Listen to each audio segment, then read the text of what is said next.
there, comic friends. I'm Travis. It's time for an edition of Monster Comic Reviews, where I talk about comic books that have to do with superheroes.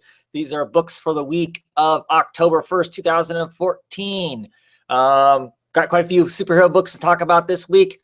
I'm back on buying my DC books now that the September month is over with, so there's no lenticular covers, no tie-ins to events that I'm not reading.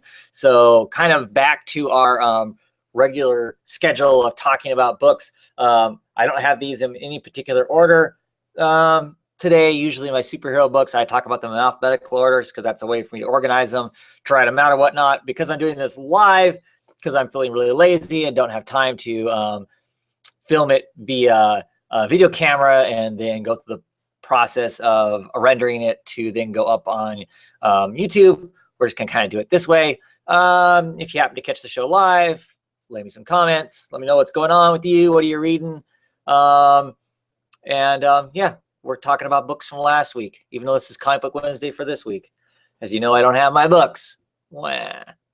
Anyway, let's talk some books. Batman Eternal, issue number 26.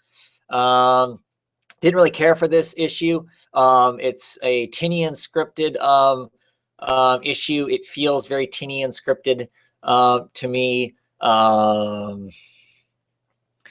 It lacks something. It doesn't have a driving force to it. This issue, the art is pretty shaky in it too. I normally like the art is by now that I'm trying to come up with the name, I just can't find the title page to tell you who it is. I want to say it's R.M. Guerrero, but I'm not sure if that's right. R.M. Guerrero. Yeah. It does art on like Scalped and things like that. I really enjoy him on that. Book not very strong in here. It feels very rushed. The inking lines are way too thick and that sort of thing as far as my style and what I enjoy for a superhero book. Like I said, I like his art. I like their art. I just don't know that it works for this book. Back to the story though, we get kind of whereas last week I was complaining about the fact that that there was no real connection with Hush. I mean, if you didn't have prior history before the New 52 about Batman, you wouldn't have any clue who Hush is. Well, here we get a full description of what Hush is, what Hush means to Batman, and what they've kind of reduced the character to, I think, is extremely weak, extremely uninteresting. I don't really believe that he is the true villain behind this whole thing. If he is, it seems like a very early exposure to show that to us. And also, if he is, he's not a very impressive villain. I mean, to me, he just doesn't seem that impressive here. Just how, I don't know, that they make him out to be this kind of just a needy and greedy person that just isn't that appealing as far as a villain goes.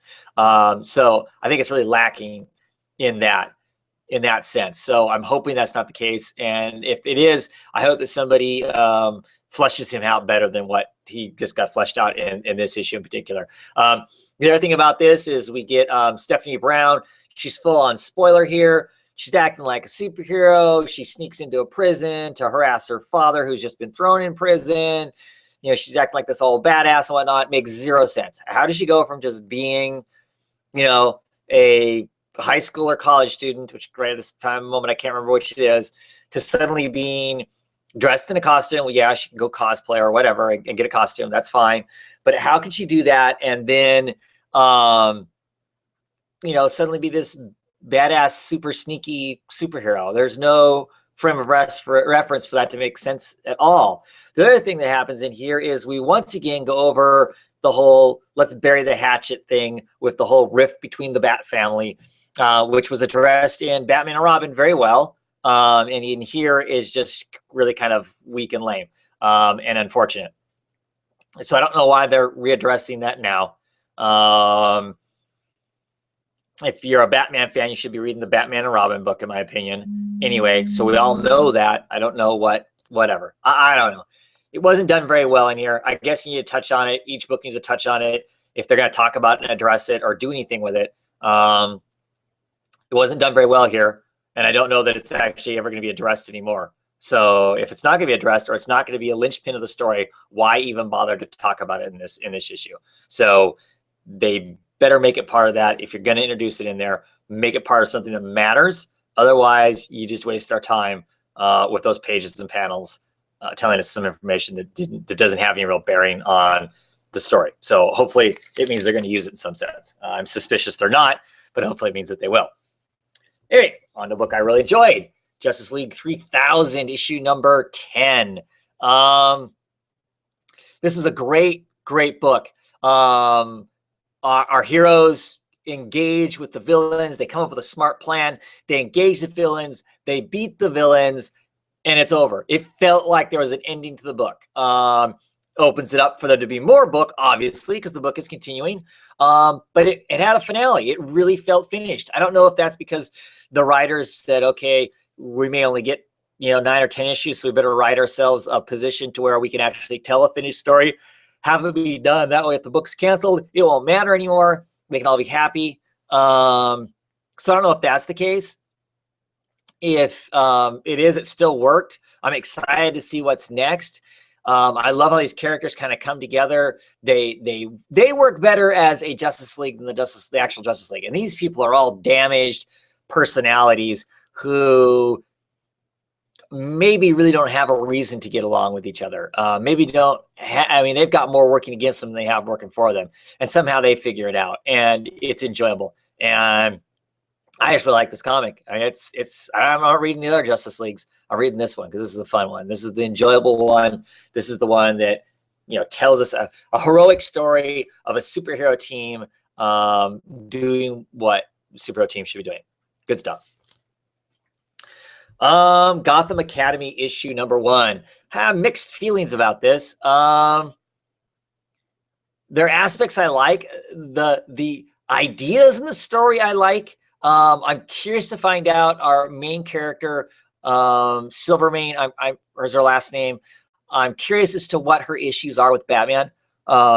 She seems to have some pretty deep-seated fear and dislike for Batman. I want to know what that is. I want to know what happened over the summer between last year and this year of her starting her second year at the Academy.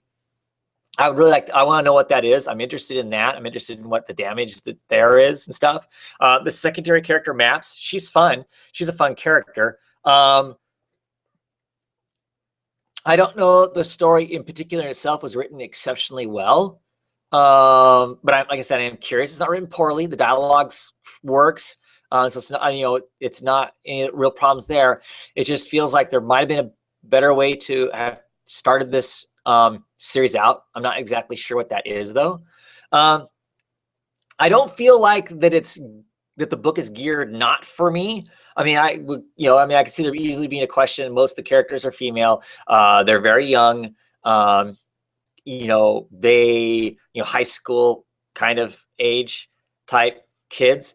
So I could see this not, me looking at it going, okay, it's not geared for me. It's played to a different audience as far as age group, sex, and all of that. And it doesn't really feel like that's the case. It doesn't feel like I'm not enjoying it because of the of those things. There's just pieces missing, or it feels like there's to it that's not quite there. The art in it, the way it's colored and stuff, it almost has a still cell, like from a animated feature feel to it, which for me is a drawback because that means a lot of the pages have less life to it. To me, it feels less organic, and those are all things I kind of like in art. So it's not quite my taste.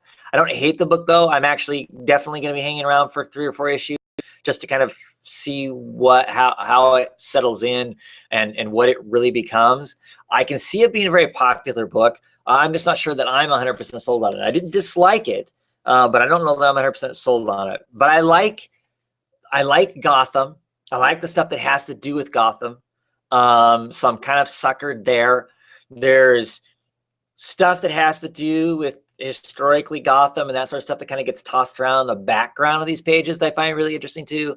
You know, there's brief history lesson on the Cobblepot's back during the Civil War and some of that stuff that I find really curious. So yeah, there's potential. There's potential for me to really like this, or it could continue to suffer for not quite having something that grabs me. I'm just not sure. I'm conflicted.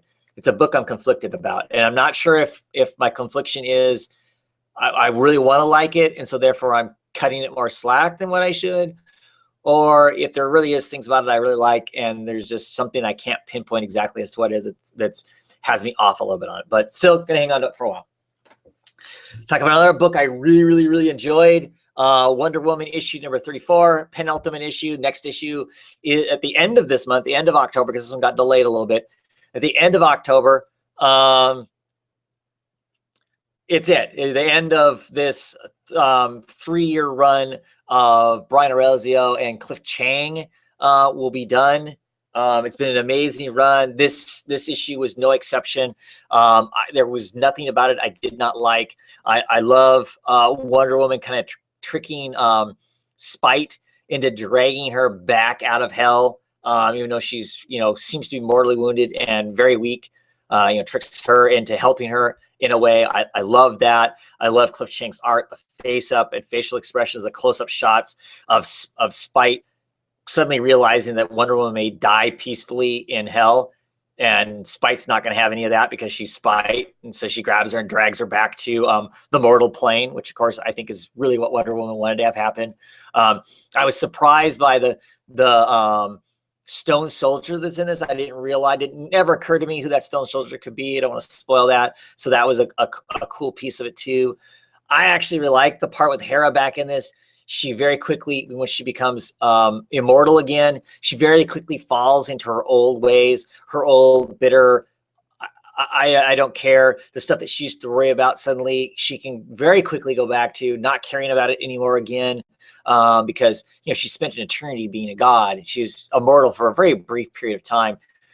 So I can see her slipping back into that very quickly, and what that might all mean. And Zola's kind of scolding of her, I really enjoyed. You could feel that it was really pushing her luck, because Hera is a very vengeful and bitchy goddess. So that part was good. The Firstborn, of course, in this continues to be an absolute badass. So yeah, great. Can't wait for it to be done. If they're ever put out like some supersized omnibus of this run when it's completely finished, I have a feeling I will buy it, unless the next issue somehow colossally fails, which I just cannot imagine it would. I'll talk more about the whole run in general, I'm sure, after the next issue comes out. I'll probably do a video just on this run. I know there are people who didn't care for it, and I understand some of those reasons why they didn't. I just always hope that they listen to the people who are really enjoying it and why it is that they enjoyed it. And maybe at some point they will have an open mind to checking it out for all the other great aspects that make it an amazing story, and really actually do make Wonder Woman out to be a great character, despite some of the misgivings that some people have about how the character has changed for this run. Anyway, good stuff. Grayson, this is one of the Monster of the Month covers. I thought it was more fun than the regular cover, so I got it. This felt like a one and done kind of an issue. I'm really confused by some things. I need to go back and read the prime to know that he was Nightwing, which to me seems crazy, because if that Nightwing is dead, everybody knows the dead. I mean, the Bat family, besides Batman, thinks that Grayson is dead. So how would these people know that he was Nightwing? I'm confused by that. I thought this was kind of like he was a secret mole. I mean, the secret mole part still works for working for Batman, but how well would you trust Nightwing, who worked along with Batman and whatnot, to suddenly be working inside your agency where you're actually gathering intel on superheroes? It doesn't make a lot of sense to me. So yeah, so I'm confused on that. Besides that, there's a quote unquote bad guy in this. I do like him. The old Gun, I think is what he's called. Interesting character who he loses his eyes and gets kind of cybernetic optics put in, so he actually sees through a pair of pistols, ends up becoming an assassin. But that's the only we can see is by pointing his pistols out things to look at him. He's trying to get some new eyes. There's some conflict in there with the character. There's some commentary on guns and firearms that I wasn't particularly interested in. So that was okay. I'm not really sure exactly how this issue added anything to the character in any way or to the story. And it feels awfully early to have a story that doesn't really have any significance one way or the other. I mean, this is issue 3.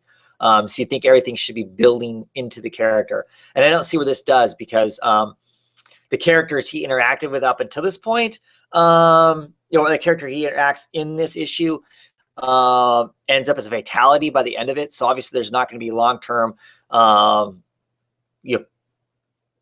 conflict or conversations with that person because they're gone. And that's who he was kind of in conflict with guns. They had a different viewpoint on guns than what Grayson does. And now that's all gone. I mean, and maybe that's supposed to be the commentary. That's supposed to be the takeaway. And maybe that plays into the character later on. I'm kind of doubting it, but I guess maybe it will.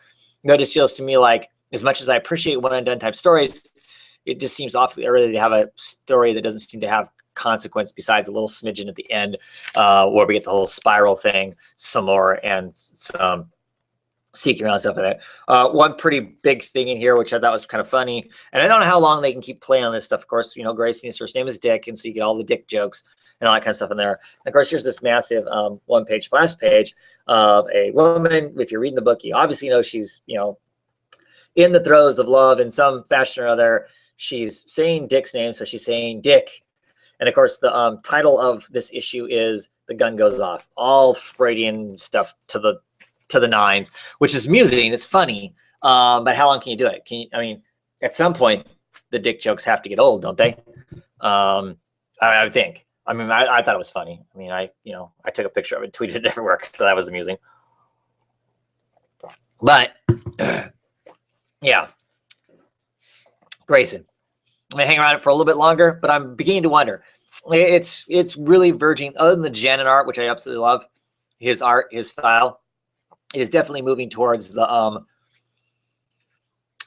dropping pile. I don't know. Maybe I just don't like Dick Grayson, I guess. I really liked him when he was Batman pre-52. I enjoyed him then. I collected Nightwing to at least issue 12, I believe, and just decided to enjoy that and enjoy the predicaments that the character got himself into and how they had him handle stuff and whatnot. So I don't know. I like him when he's interacting with Damian Wayne. That's awesome. But I don't know. I just not sure I'm sold on the whole Grayson thing. Yeah, we'll see. Detective Comics. This is issue 35. This is a Becky Cloonan cover, one of the monster covers also. I love the whole kind of Dr. Jekyll, Mr. Hyde thing, as he's obviously drank some nasty potion. I actually really like the regular cover too. This is one of those ones I really had a hard time deciding which I wanted. I really love Cloonan art, so that's why I got this one. But the regular page, Batman crawling down the middle of a airplane, the inside of an airplane, is pretty impressive and pretty creepy looking too. Absolutely wonderful issue of Detective Comics. These people could be on the book all the time as far as I'm concerned, and I'd be very, very happy, be very excited by it, whatnot. This issue, this story, it's fairly simple. Plane crashes in Gotham Airport while Bruce Wayne and Alfred are getting ready to take off in their private jet to kind of get away for a few days, because Alfred's finally convinced Bruce that he needs to unwind for a few days because things are just hectic. He doesn't have some downtime, some rejuvenation time of some sort. He's just going to come apart. So this plane comes crashing down and is basically like a plague ship. You open it up, everybody inside of it's dead or dying, and they are announced that this plague has been released into the entire airport. So they're having to quarantine stuff and whatnot. Very simple, very simple. But the art by Leon is absolutely amazing, and Dave Stewart's coloring of it, John Paul Leon, and Dave Stewart's coloring of it is just amazing. The scenes are just, they're deep. They've got lots of texture, lots of background, and it's not noise. It all works. It all makes sense. Look at this, busy Gotham street, just how thick it is with detail. It's just absolutely amazing. It's just some incredible stuff. It just works so well. This airplane crashing through the terminal, the main terminal there at Gotham Airport is just incredible. All the detail that's in this stuff is absolutely fabulous. Like I said, simple story, dialogue works fine. It feels long, not like it is stretched out, but certainly this is a story that could have been told probably in a page or two. We didn't need all the extra details that we're getting, I don't think, about all this stuff in here. But I think it's logically, you're crazy to cut this artist short. Let him go to town. Let him create a incredible, eerie, and wonderful setting of a airplane full of dead, mummified-ish kind of people. Yeah, people have mentioned it has kind of a strain. If you've been watching The Strain, it has that kind of feel to it, or it's the opening if you've read the novels even, or the comic book. It feels like its own thing to some degree. Like I said, story is solid. It feels like just, I think this is what Detective Comics should be. Less about the continuity, more about give us, 2 or 3 issue interesting stories of Batman investigating, trying to figure stuff out and whatnot. And like I said, the writer of this, last name is Percy, Benjamin Percy. I believe he is some sort of a novelist or professor who teaches writing, whatever. I think it's a solid story. It's not necessarily exceptional, but really good. And with the art added to it, it makes it exceptional and makes it just a really, really a joy to read. Excited to get the next issue as soon as it can come out. Like I said, I'd be happy to have these guys on as the regulars. It would be perfect as far as I'm concerned. Swamp Thing issue number 35. Continue our Charles Soule and Jesus Reyes art. It's I really like Swamp Thing. I can tell a lot of interesting things with it. Do a lot of different stuff. In this one, we get exposed to Calculus, who's potentially up and rising. Could be Avatar, or at least pushing for the influence of machines. Like there's the influence of plants, and the green, the red, the gray, the black. That this is be another one. I don't know where Calculus falls in, what color or shade it would be. An interesting kind of proposal. Tries to strike a deal with Swamp Thing. Calculus likes systems. Hey, let me, the whole plant world is a system. Let me run it for you, and you can go off and do your personal things that you want to do and whatnot. Wisely, for once, Alec Holland does not take up the offer of help. So yay, at least in this fact that he doesn't want to get his powers ripped off because he blindly gives them to somebody, it seems. But of course, we're going to have a conflict with this. I do wonder if at some point we're going to get a story that's something besides perpetual Avatar conflicts, but really that's what it's always been. Even in the beginning when Scott Snyder was writing, it was a conflict of avatars and spheres of influence. The only time this really hasn't been that way is briefly we had this little mini story as the whole Cedar arc was going on a little bit with the there in Scotland with the trees that grew the Scotch. And then ultimately that ended up having to do with the avatars in some sense or another. So, I mean, maybe that's a good thing. Maybe that's okay that it has to do that. I just would like it to be get him in conflict with somebody else's rogues gallery, maybe, get him teaming up with Poison Ivy, because it just makes sense that she's so wrapped up into protecting plants and whatnot that he's like, he has a brief moment where he thinks that's okay, you know, to help her out, or tries to convince her that there's got to be a saner way of going about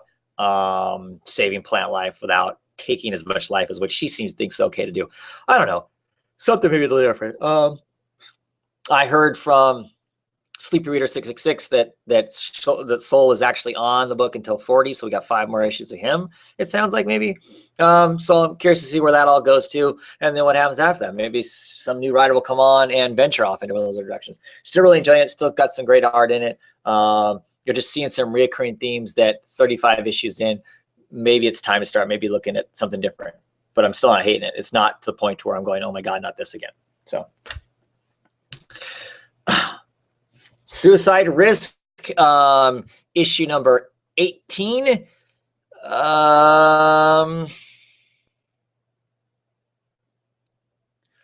Let's see. What do I want to say about this? It's under my superhero books. Half the time I end up putting it in the No Capes book.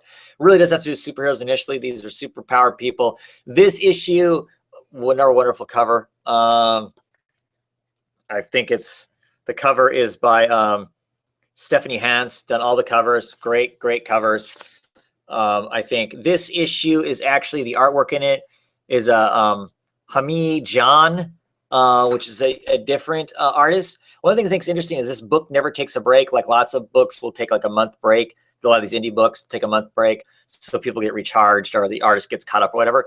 And in this book, instead of doing that, what it does is they get a guest artist to come on and they tell some piece of backstory about something else that fills in a chunk of, or gives us a slice of somebody else doing something else within the world and how it might impact it, or how it influences something else. And in this case, it's a piece of history of some people who worked for Requiem, what they gave up, what they did, how Requiem and all of them ultimately get caught. They have a battle at like Anaheim or something like that, and how they lost that battle and what transpired.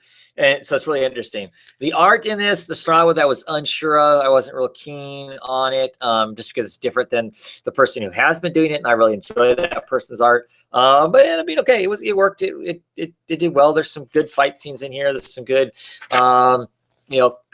dynamic panels with some great faces and some excitement and some movement and action. So yeah, and it had a great Mike Carey ending to this issue. Kind of a I don't know, I screwed up and I seriously paid my dues, and in some kind of sweet and messed up sort of way, things get corrected in a sense, and I kind of like that. It was good. It was good for that. So still enjoying that. 18 issues in. I know very few people who are actually reading that thing. I like it. It's just enough different from everything else that's there that I've been enjoying it. And it's had different moods and different tones throughout the book. So it's really cool for that. And finally, the one Marvel book that I did pick up, of course, is Captain America number 25, the final issue of this volume of Captain America. And who is the new Captain America? Of course, everybody knew who this was well before it came out. If you pay any remotely close attention to any of the news that's out there, you find out who this is. And Remender here actually plays on that to some degree. You get to the end, at one point in the story, all of the Avengers, anybody who's ever been an Avenger, all get invited to Avengers Mansion. Of course, Steve Rogers announces his quasi-retirement, that he's no longer going to wear the colors because obviously he's an old man now. And he can't do that. He's going to just be a tactician in the background. But a new person is going to start wearing the colors. And lo and behold, it is the Falcon. I can't believe I'm spoiling this for anybody. If you don't actually read the book or anything, you have to know it's the Falcon, just from seeing all the stuff that's out there. And, and the Falcon even kind of goes, oh man, I'm all dressed up and you guys already knew this, didn't you? This isn't any kind of surprise whatsoever. So that was kind of funny. There's some great parts in here with Jet Black, who's a character that was introduced in this run of the book. And I really, really like the character, a daughter of Zola. And interesting conversation she has with her father telling her basically how the heroes were getting up treating her. And then basically that all comes true. You know, by the time she gets back to where Steve Rogers is, and Sharon's there, and Sharon basically accuses Jet Black of being this kind of traitor and evil person, and Steve is like, no, I know she's not that, but okay, we better put you in restraints just to make everybody else happy until we have this all worked out. And she's gonna have none of that. That's bullshit. That's exactly what, you know, her father said would happen. She bails and she runs off back to Dad, and that ends with her going back off with Dad. So bummer, because that's the character I like. That makes me happy. My decision that I chose not to go out of Dimension Z and it became more of a thing about S.H.I.E.L.D. was less interesting to me as far as that all goes. And the thing that was keeping me on board was the Jet Black character, and of course now she's gone, so you know, she's not around. There's really no reason for me to keep reading it. So, I mean, I'm cool with the Falcon being Captain America. That's all well and fine, but is not really my. I'm just not interested. The whole S.H.I.E.L.D. aspect of stuff. I'm not a big fan of S.H.I.E.L.D. I like the old Serenko S.H.I.E.L.D. way back in the day, and I like it for his art and just kind of how he visually was pushing things around and stuff. So I enjoy those comic books for that. But I don't enjoy S.H.I.E.L.D. for what S.H.I.E.L.D. represents. Just books. I'm going to turn this off, and then in a few moments, I'm going to start up my No Capes, because this week I'm doing this the quick way. Thanks for watching, everybody, and catch you in the next video.